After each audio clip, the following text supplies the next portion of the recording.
अगर कोई SC ST व्यक्ति, अनुसूचित जाति या जनजातीय समुदाय का कोई व्यक्ति अगर इस्लाम या ईसाई धर्म अपनाता है तो क्या वो अपना कानूनी दर्जा खो सकता है? धर्मांतरण और एससी एसटी स्टेटस से जुड़े ये सवाल अक्सर चर्चा में रहा है, लेकिन हाल ही में सुप्रीम कोर्ट का एक अत्यंत महत्वपूर्ण फैसला आया है जिसने इस तस्वीर को पूरी तरह से साफ कर दिया है। आइए इससे जुड़े चिंटारा आनंद versus state of Andhra Pradesh इस ऐतिहासिक केस को गहराई से समझते हैं।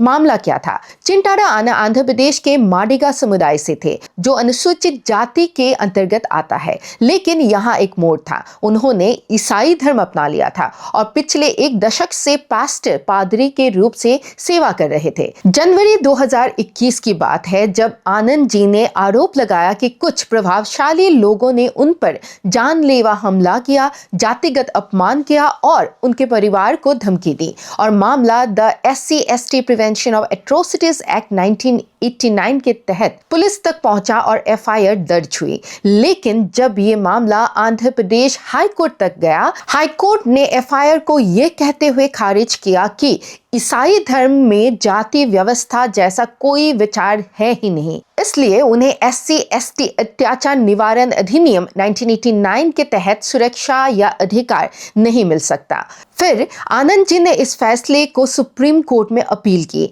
जिस पर 24 मार्च 2026 को जस्टिस पी.के. मिश्रा और जस्टिस मनमोहन के बेंच ने अंतिम फैसला सुनाया। उच्चतम न्यायालय ने आनंद जी की इस अपील को भी खारिज कर दिया। अदालत का फैसला सीधा और स्पष्ट था।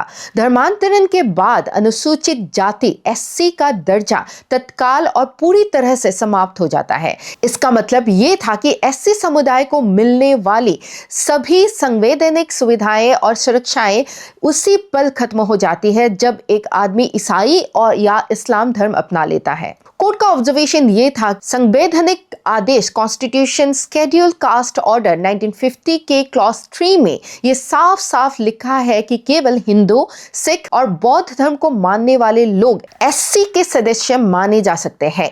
धार्मिक सिद्धांत के अनुसार अदालत ने गौर किया कि ईसाई धर्म की बाइबल और न्यू टेस्टमेंट में ये स्पष्ट है कि ईश्वर की नजर में हर इंसान बराबर है। वहां ना कोई मालिक बड़ा है, ना कोई नौकर छोटा।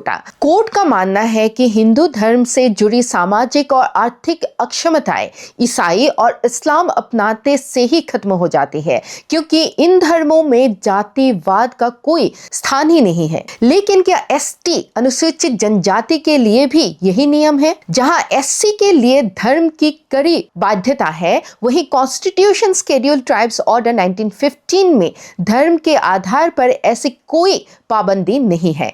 इसका मतलब यह है कि एक एसटी व्यक्ति ईसाई और इस्लाम अपनाने के बाद भी अपना एसटी दर्जा और उससे जुड़ी संवैधानिक सुरक्षा बरकरार रख सकता है। अब बात यह है कि अदालत एसटी का दर्जा कैसे तय करती है।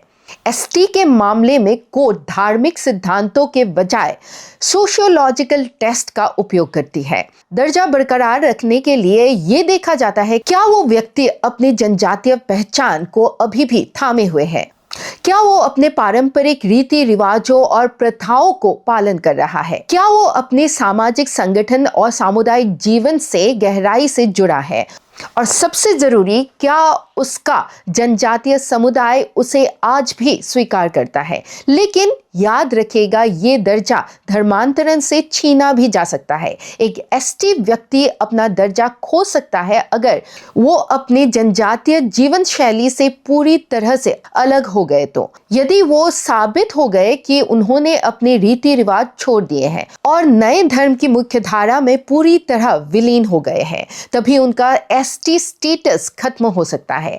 कानून की ये बारीकियां समझना हम सबके लिए बहुत जरूरी है। उम्मीद है कि आपको ये जानकारी अच्छी लगी और मिलते हैं अगले वीडियो में एक और महत्वपूर्ण विषय के साथ। धन्यवाद।